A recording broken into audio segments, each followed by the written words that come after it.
Again, life got in the way for me on Saturday. I love the concept of the triple headers and 9 hours of CFL football. It just didn't work for me because I had my vehicle in a car show. And I'm a car guy now. I like it. I like the whole segment of society. The only thing is, there was a lot of gearheads there and motorheads, and that's not really my thing.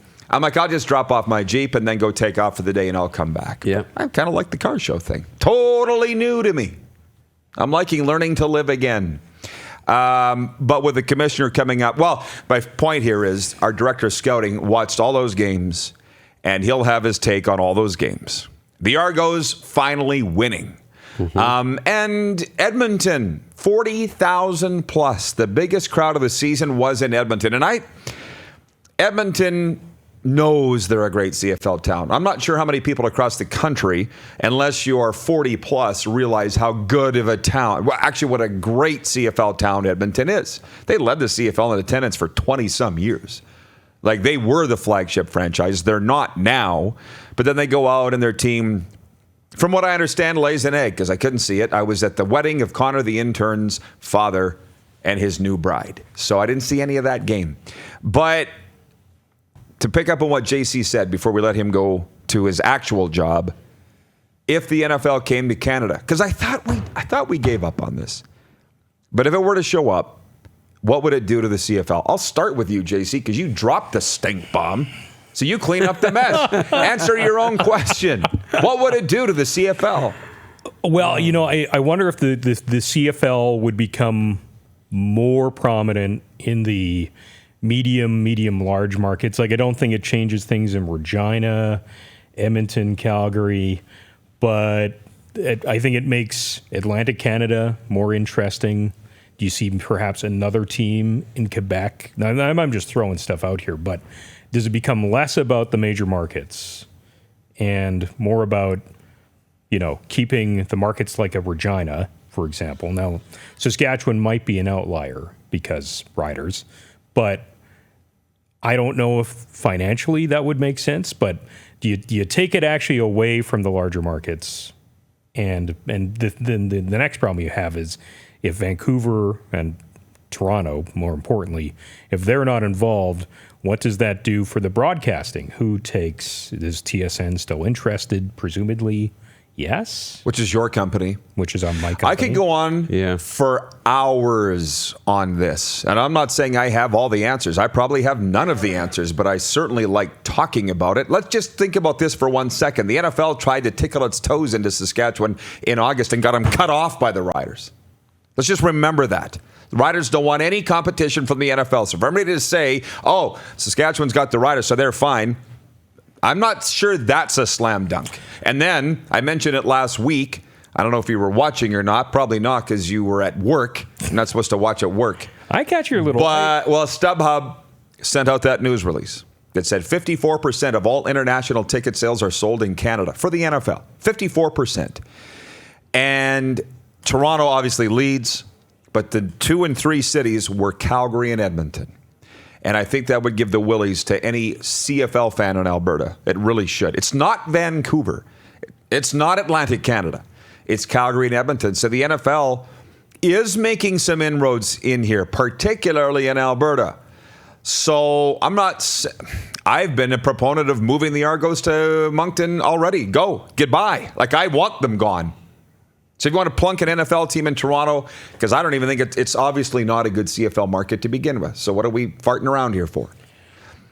But those are some of my thoughts. What are yours, Darren, on this? I think they consider themselves an American city in Toronto. They do in a lot of ways, because they kind of have that same build, and they have the size, and they've got the infrastructure and everything else.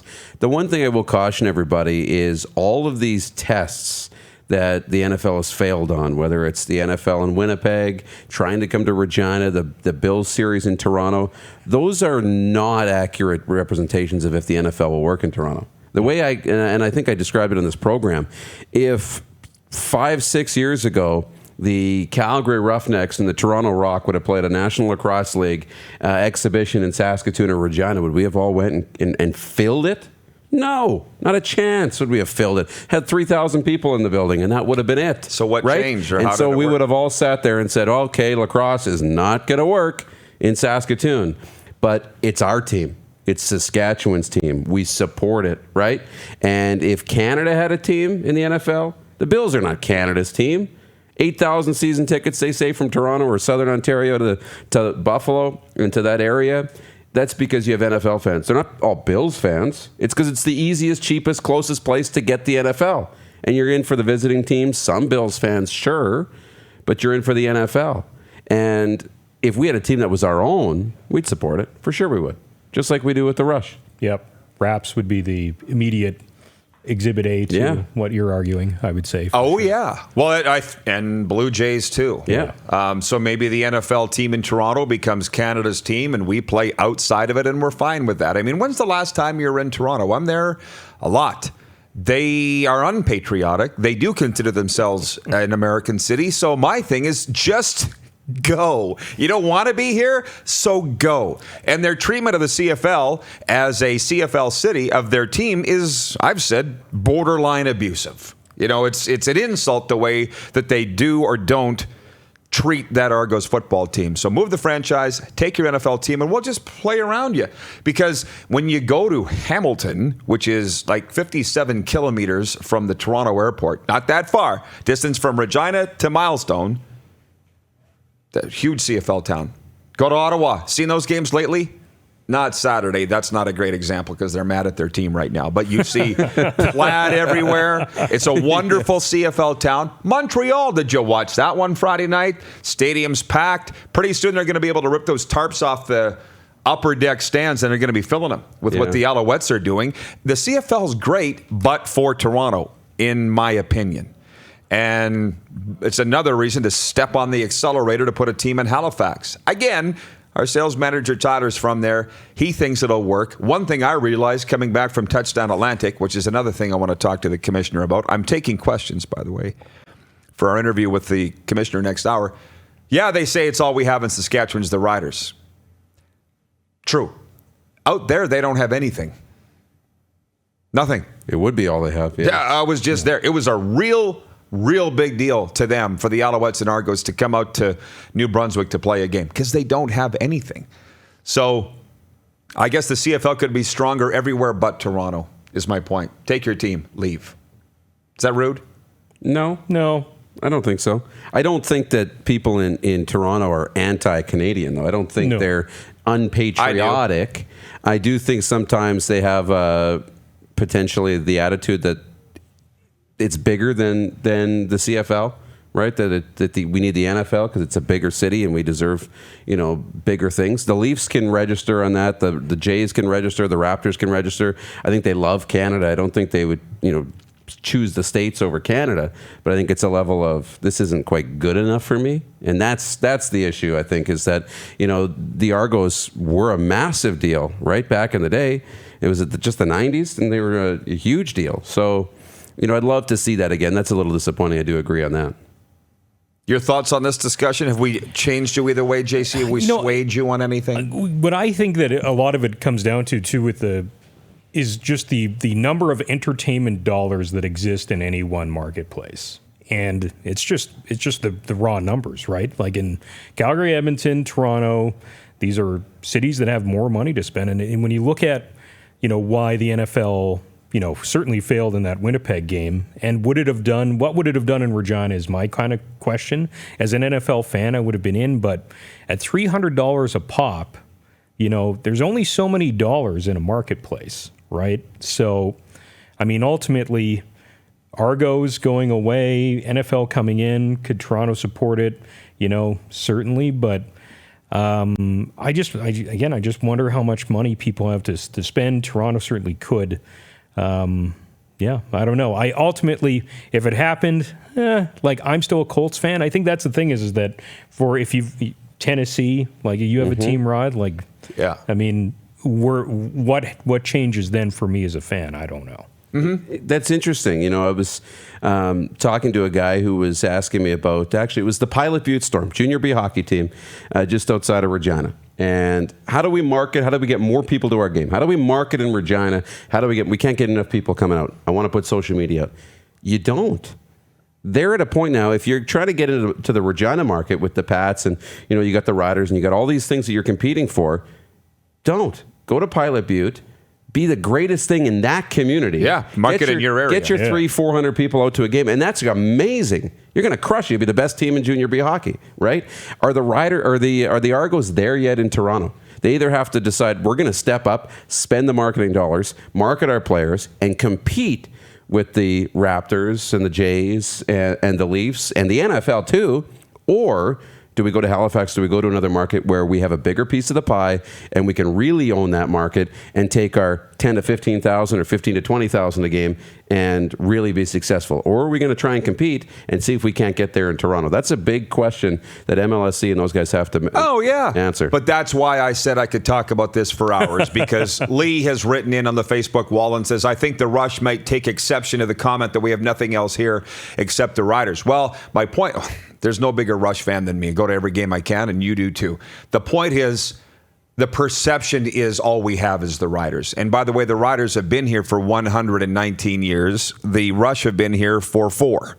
And there's no overlap on the season. There's no overlap. So you get what I'm saying. The perception in the country is all we have is the Riders. Because, we have the Rush. Well, guess what? Atlantic Canada has the Halifax. What are they?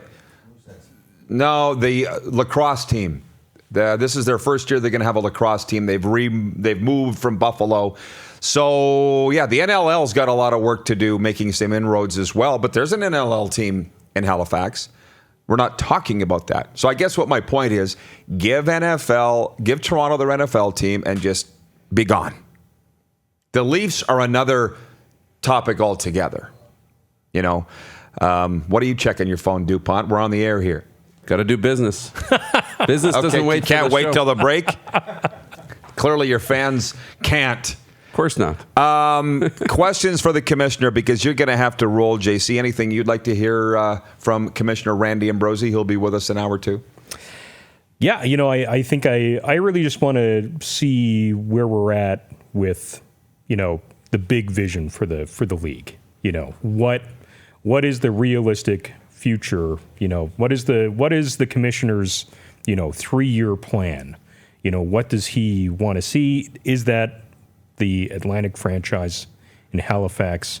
But I think that we're starting to see, the last time I was on the show, we were talking about attendance numbers. And they're a little bit more volatile. So what does the CFL have to do to continue to remain relevant in this country? Not to say that they're irrelevant, not what I'm saying, but how do you keep that brand strong? Good question. Yeah. Well, he's the guy in charge of it. He's the steward of it. And actually, that's another thing I wanted to ask him about, because I'm writing notes down. I should have written these down before I came to the studio, but I just assumed, again, I shouldn't assume, because you know what happens when you assume. But when the Alouettes were going to be up for sale from the Wettenhalls, whenever they released their grasp, the Montreal Canadiens would just swoop in, buy them, and move on. And they'd be like MLSC.